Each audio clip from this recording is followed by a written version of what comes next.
Hello, everyone, and welcome to the Your Mark on the World show. I have Sara Jones with us today. She's the president of Inclusion Pro, but Sara's had a remarkable experience. She discovered her birth family in Korea this year, and we're going to talk about that remarkable experience. So you don't want to miss this episode. Welcome to the Your Mark on the World show with your champion of social good, Devin D. Thorpe. This episode is made possible via the support of our sponsors, including Johnson & Johnson's Caring Crowd. Sara, welcome to the show. Hi, Devin. Well, it's a thrill to have you on the show. You know, I've had the privilege of knowing you for a long time and have always admired you.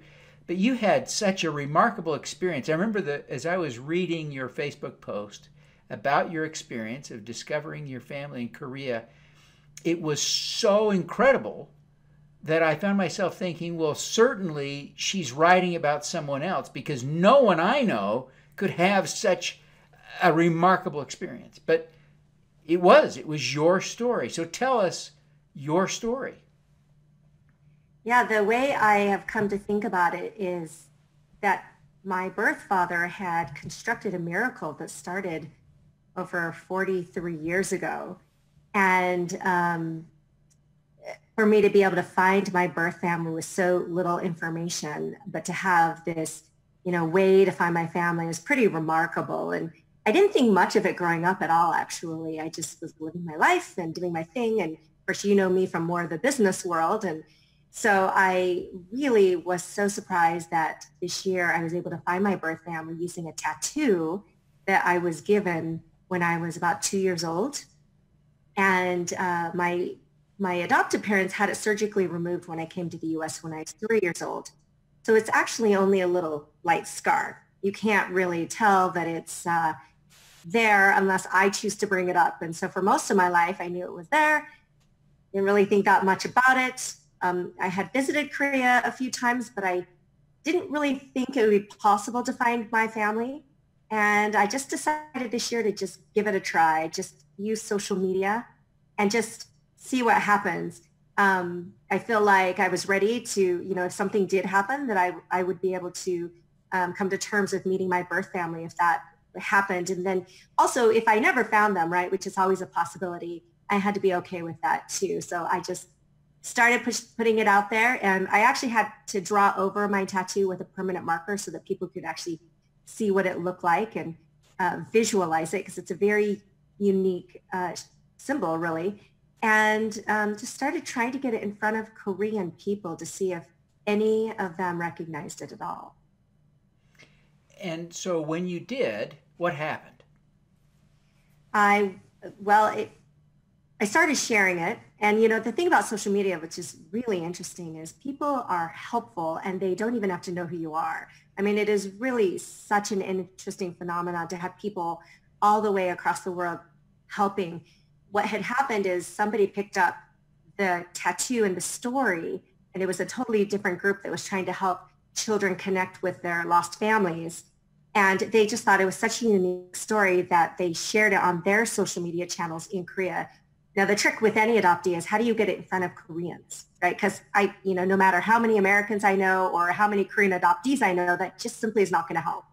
And so they were creating a community to be proactive about finding adoptees and lost children. And within 3 hours of them sharing the story, my oldest brother's friend saw the tattoo and he remembered it from when he was 13 years old, if you can believe that. I mean, my oldest brother's 50.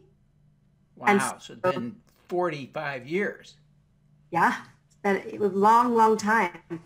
And it's really amazing that he remembered my brother, showing him the tattoo and telling him the story and saying, I think I found your long lost sister.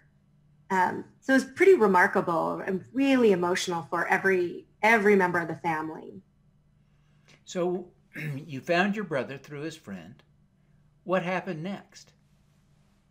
So they had tried to get a hold of me, and they had an old email address that I really hadn't been using very often. And so I actually missed the first message that there was a Korean social worker that was trying to reach me. So I missed the first message. And luckily, some people I had been working with in Korea was able to give them my new updated email address. So they were able to send me a message that my birth family is looking for me. I had an uncle, 2 brothers. You know, I learned later that I actually had more aunts and uncles. And it was almost like the snowball effect, right? It just, more information kept coming. And all of a sudden, it was like my life was on hold and I was trying to figure out this Korean birth family thing. Super exciting and all really emotional and unexpected. So as you were connecting with the family via the internet, when did it occur to you to go to Korea to see them and meet them in person? That's a great question. I once I had really settled in my mind, like I just had to think about it for a long time, right?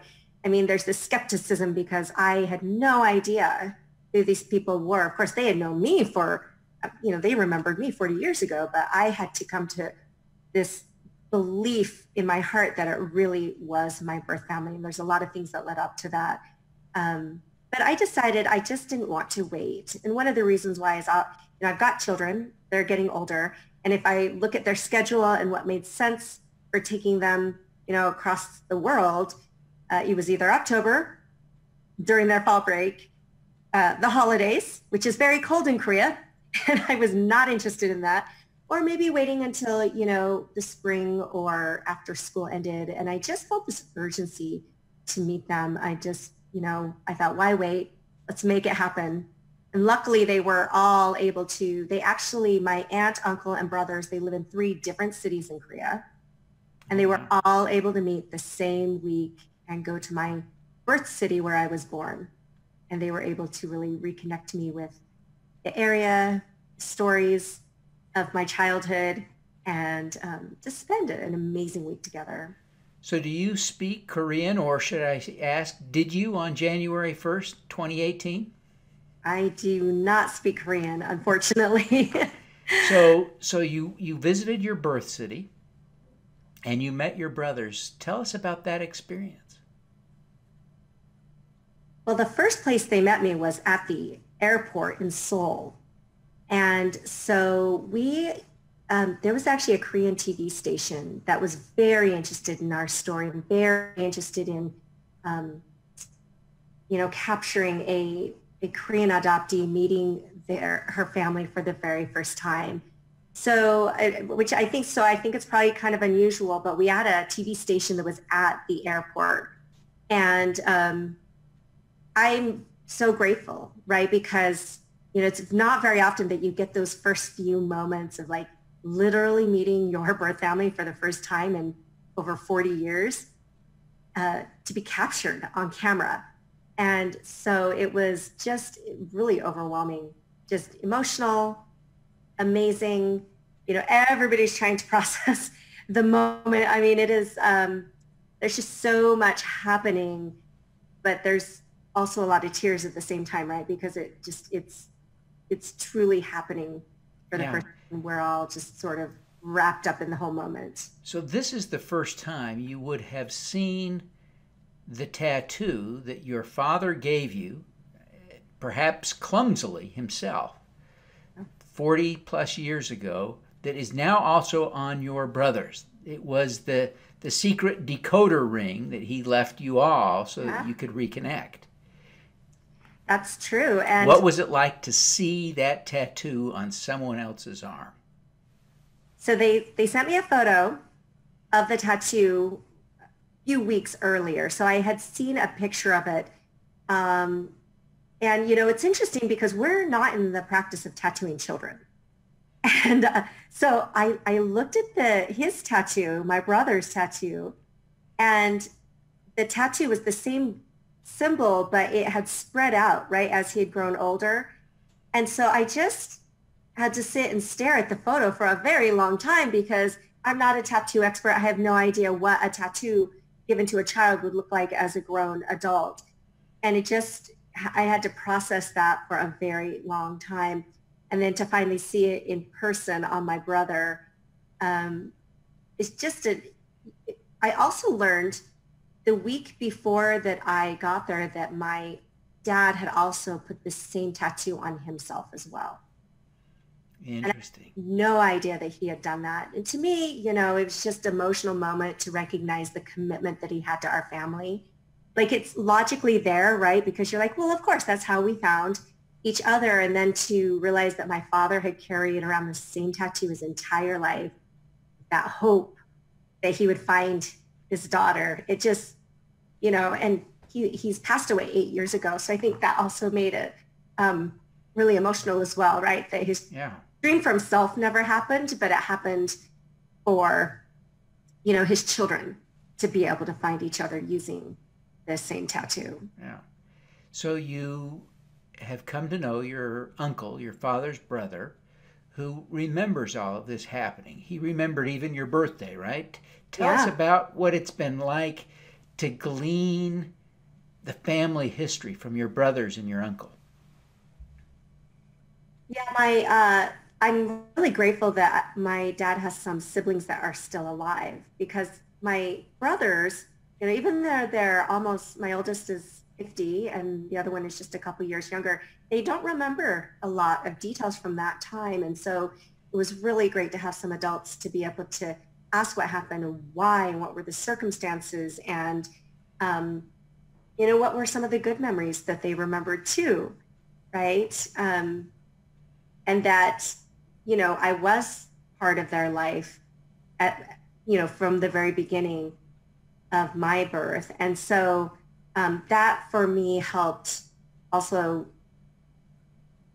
heal a lot of sadness that I had about being adopted, because there's just nothing like having people that remembered you. It is just a kind of a strange thing, hard to explain. Yeah. It doesn't feel like it matters, but it kind of does. Yeah. Your dad obviously wanted to keep the family together. The tattoos prove the goal was to keep the family together. What was the circumstance, as you now understand it, that separated you? The economic hardship in Korea, for many who remember those days, was pretty severe. There was a lot of things going on. I think it's economics, but it's also, there's some societal things as well that were going on around, you know, single motherhood. So it is interesting that it was actually my father who chose to give us up for adoption, because usually growing up, I'd always heard about the moms giving their children up for adoption. And so in my particular instance, it's a very strong story that was driven from the father side, and his commitment to keep the family. But he just, he had pleurisy, which is a swelling in the lining of the lung. And it caused such severe pain that it actually injured his back. And he was a physical laborer. He was a tile layer. And I was, you know, my husband actually was telling me a little bit about what he remembers. He was in Korea in early 90s. And he would say, like, the tile layers at that time would carry the tiles on their backs as they would climb up these buildings, right? So it was a very physical job. And so he simply could not work. And he had surgery. You know, he was paralyzed, you know, for at least that time being, and just could not make ends meet. We had my aunt that helped as much as she could. I'm sure there was other family members that helped. But at the end of the day, my father was also the oldest son. And I think in the Korean culture, that presents a lot of additional responsibilities, I think, that were placed on him, you know, rightly or wrongly, or, you know, but essentially, I'm sure he felt a lot of responsibility psychologically as well to care for his parents as well as the rest of the siblings. So, you know, I don't know every single detail, but I can only imagine that he must have been under an extreme amount of pressure to figure out how to take care of his children. What did you learn about your birth mother? Not that much.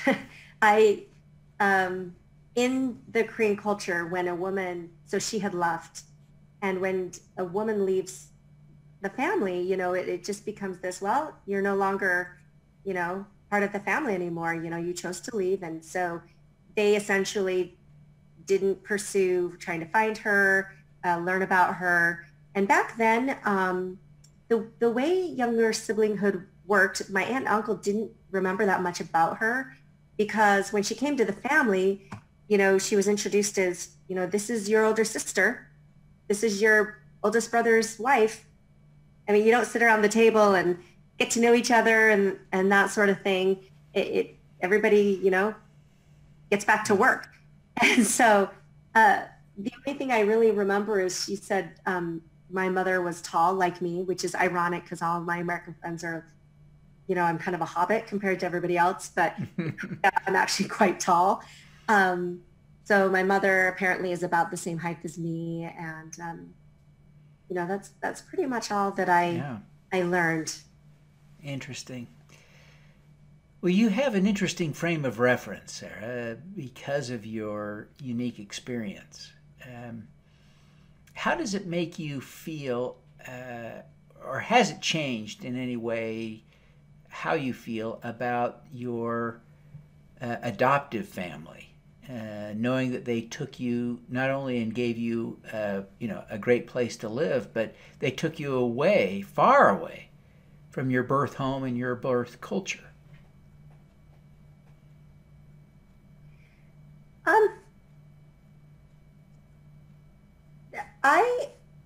It's interesting being raised in, and by the way, I'm going to maybe frame this as some of my learnings in understanding the relationship of America with regard to the rest of the world. When you grow up in a state like Utah and you're raised as essentially a foreign adoptee, you get a lot of messaging growing up about how lucky and how fortunate you must be because your parents saved you, right, from this horrible future that could have been yours. And so, I've met adoptees all over the world, and what I used to think that America jumped in and saved, hundreds and thousands of Korean adoptees, and I recognized that actually the whole world came in and helped support that country's need. I'm not angry about being adopted. Like, I recognize that if you look at, the economy and policies, Korea as a society was not positioned to raise its own children. I mean, there was just so much that goes into that. So I know that there are a lot of adoptees that get very angry about the situation and that they were taken away from their home country. But as a practical matter, there was about 250,000 children that have been adopted from Korea over the decades. That's almost 250,000 children. There was not 250,000 homes in Korea that were ready to take them in from a societal perspective.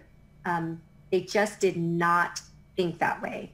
And so there was no forcing, right? You can't force people to do something they're not prepared to do. Right. The economy also couldn't support it, right? Their economy was where, Cambodia and the Philippines is. And so it's just really hard for us to look at those societies and say, well, you should have figured out a way to take care of all of these children. So I'm not angry. I do understand why my parents did it. They gave us a safe home. They gave us a great start in life. I do think that growing up, I grew up in the LDS religion, and I think that there's a lot of historical messaging that the adopted children get raised with. And what I hope is that changes, because what tends to happen is they tend to feel this layer of pressure to feel grateful for their situation. For example, I've got a biological sister, and sometimes I would think and it's not my parents always doing this, right? It's people at church or people, that meet you in the store or wherever. Their automatic thing is, oh, your parents are angels, aren't you so grateful to them? And I'd say, well, more grateful than my little sister should be. Should she feel like she should have this extra layer of gratitude because she ended up in this family? And so you walk around kind of knowing that there's expectation that you should always be so grateful for your situation and circumstances.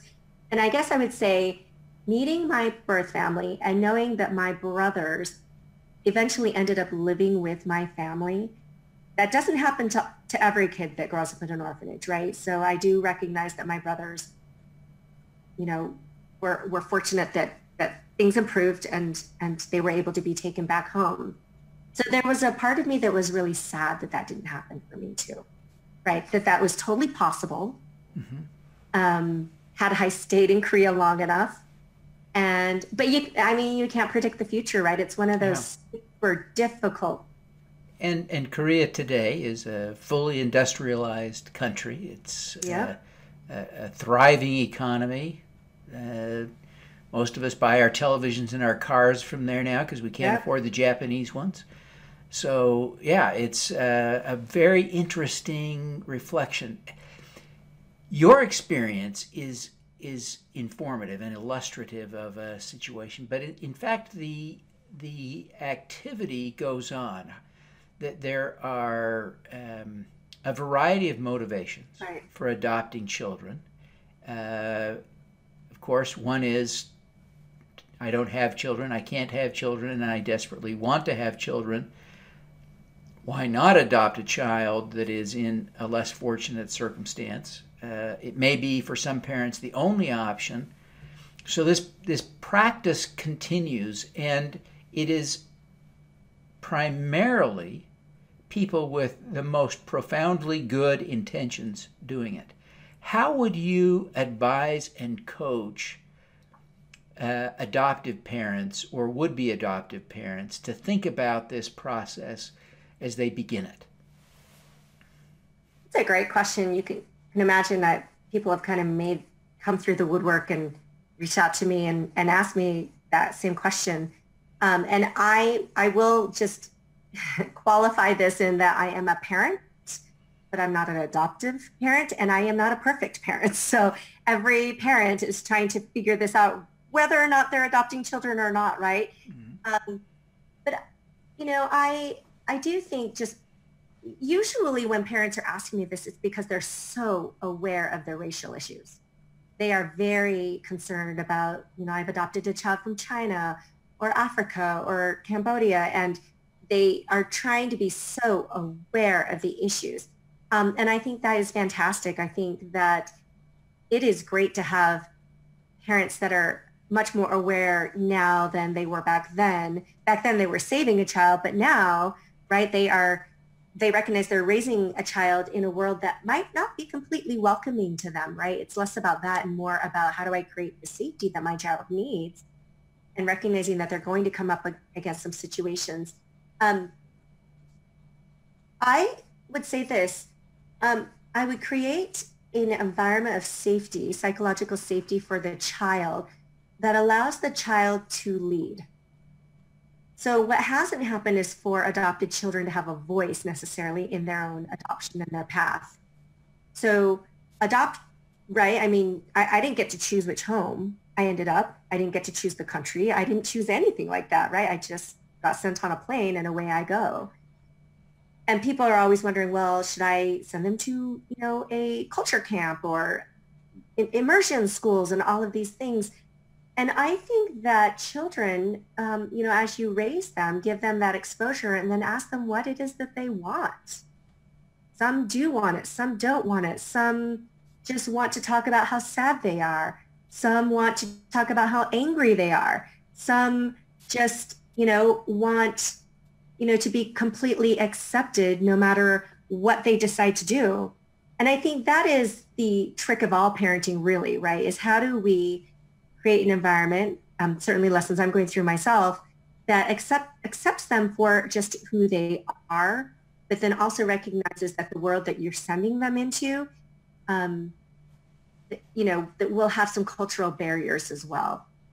I think that just finding ways to support a child in their growth and that it might change, right? I mean, you look at my example, and for many, many years, I didn't have any interest in finding my birth family. I was focused on other things. And, you know, and then, you know, I get older, I guess, hate to admit it, but we get a little bit older and you think like, okay, well, you know, maybe now is the time. So things change for people who are going through this experience. And so a lot of people, it's so interesting, have asked like, well, how do my adopted parents feel about it?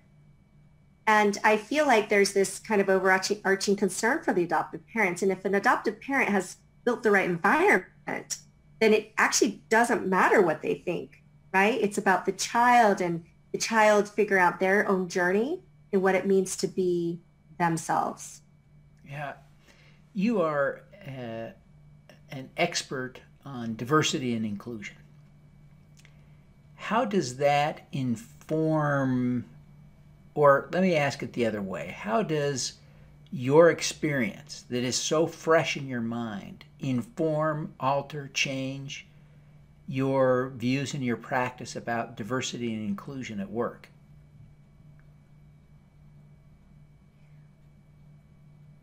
I don't know that it changes much, except just to reinforce for me that we're all on this lifelong journey to understand ourselves and other people as humans, right?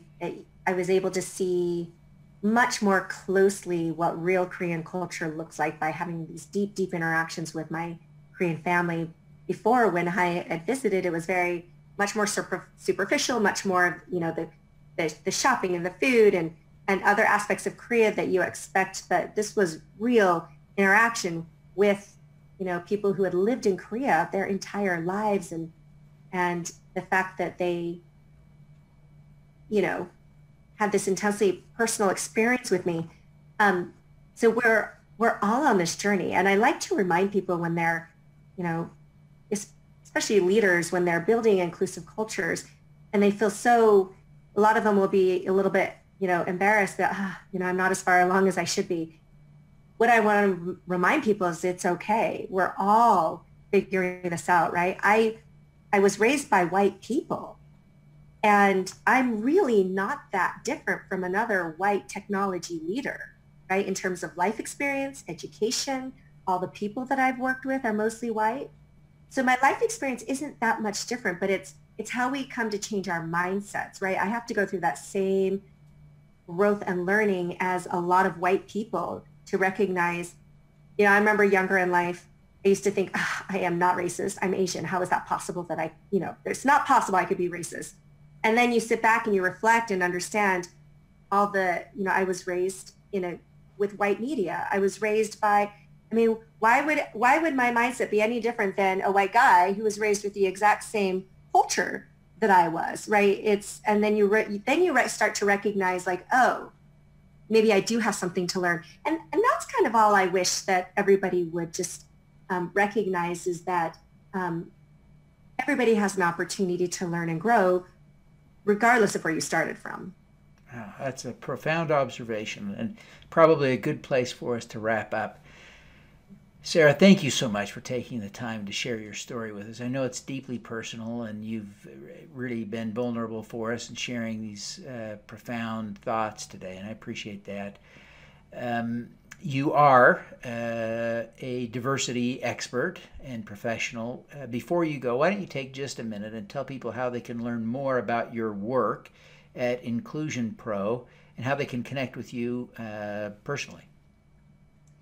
Sure. I love working with teams, especially executives, around building inclusive cultures.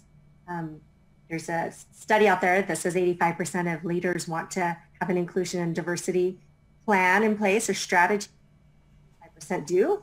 So a lot of times it's really daunting. So I help make it faster for them, more effective, and use best practices to do that. So, and contact me at inclusionpro.com. And also any of the social channels that I use. Fantastic. Well, Sara, thank you so much for joining us today. We wish you every success in continuing to build strong relationships with your new and your old family. Thank you so much. All righty. Let's do some good. At Caring Crowd, we believe everyone has the power to make a difference. Through our crowdfunding platform for community health, we empower passionate people to drive real change. Whether you work for a nonprofit organization, volunteer, or want to get involved for the first time, you can post a campaign on Caring Crowd. Join us, because caring is where change begins. Thank you for listening. Devin Thorpe's mission is to end extreme poverty, improve global health, and mitigate climate change before 2045 by finding and sharing the stories of those who are doing the most good. You can join with other listeners to accelerate Devin's mission by visiting helpdevin.org right now.